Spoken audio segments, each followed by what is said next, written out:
जय जय रघुवीर समर्थ। वक्रतुंड महाकाय सूर्यकोटि समप्रभा निर्विघ्नं कुरु मे देव सर्वकार्येषु सर्वदा। ओम नमो जी गणनायका सर्वसिद्धि फलदायका अज्ञान भ्रांती छेदका बोधरूपा। समर्थ म्हणतात सर्व सिद्धींची फळे देणारा व अज्ञानांचे आवरण दूर सारून भ्रम नाहीसा करणारा मूर्तिमंत ज्ञान असणारा ओंकार स्वरूप जो गणपती त्याला मी नमस्कार करतो। गणेश हा ज्ञान स्वरूप आहे, तो विघ्नहर्ता आहे, म्हणून गजाननाला विघ्नहार म्हणतात।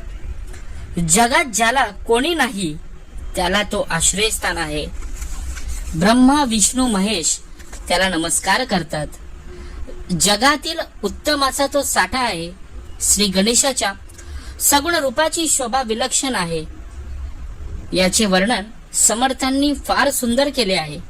ते म्हणतात श्री गणेशाच्या गंडस्थळातून सारखा मद गळत असतो। त्याचे रूप विशाल आहे। त्याची सोंड कधी सरळ तर कधी मुरडलेली तर कधी गुंडाळलेली असते। त्याचे डोळे लहान असून कान लांब रुंद आहेत। ते तो पंख्यासारखे हलवतो। त्याच्या मुकुटात सुंदर रत्ने आहेत।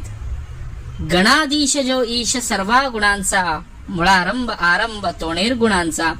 ज्याच्या कानातील कुंडले चमकतात, ज्याचे दात घट्ट व पांढरे शुभ्र आहेत, त्याला रत्नजडित सोन्याचे कडे आहे। जिवंत नाग त्याच्या कमरेला पट्ट्यासारखा वेढलेला आहे। कमरेच्या साखळीची लहान लहान घुंगरे मंद आवाजात असतात। त्याला 4 हात आहेत। पितांबर नेसलेला आहे। गळ्यात फुलांच्या माळा आहेत। एका हातात परशु आहे तर दुसऱ्या हातात कमळ, तिसऱ्या हातात अंकुश तर चौथ्या हातात मोदक आहे। पायातील पैजण ऋणझुण वाजत आहेत। अशा या श्री गणेशास माझा नमस्कार।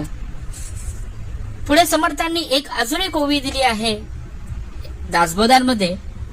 गर्भी म्हणे सोहम सोहम निरूपणाची उत्तम ओवी। बाहेर पडता म्हणे कोहम ऐसा कष्टी झाला बहु गर्भवासी। गर्भात असताना मूल सोहम सोहम म्हणते मी तो आहे, मी ईश्वर आहे।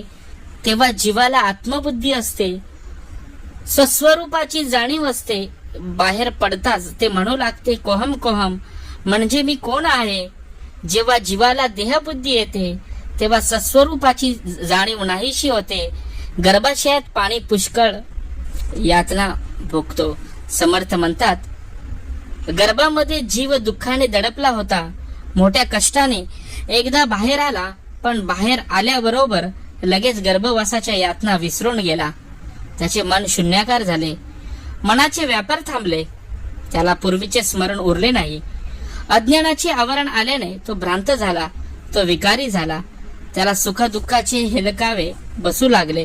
अशा रीतीने तो मायेच्या जाळ्यात अडकला, देहबुद्धीने ग्रासला।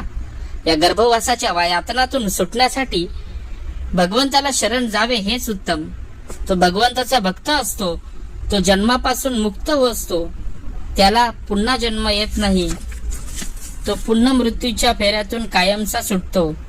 त्याला गर्भवशाच्या यातना भोगाव्या लागत नाहीत। आत्मज्ञानाच्या जोरावर तो सदा सर्व काळ विरक्त असतो, कशात गुंतलेला असतो। या समासातील जीवाच्या जन्माच्या कर्म कहाणीद्वारे समर्थांच्या निरीक्षण शक्तीचे व शब्द संग्रहाचे सुरेख दर्शन घडते। मात कुरवाळीवरी परी ते पीडा नाही झाली अंतरी। ते मायेस न कळे अभ्यंतरी दुःख होय बाळकासे शेवटी दुःख त्या आईलाच असतं। समर्थ म्हणतात त्या गणेशाला वंदन करून प्रारंभी विनती करू गणपती विद्या दया सागरा। अज्ञानत्व हरुणी बुद्धिमती ते आराध्य मोरेश्वरा। चिंता क्लेश दरिद्र दुःख वगे देशांतरा पाठवी। हेरंबा गणनायका गजमुखा भक्ता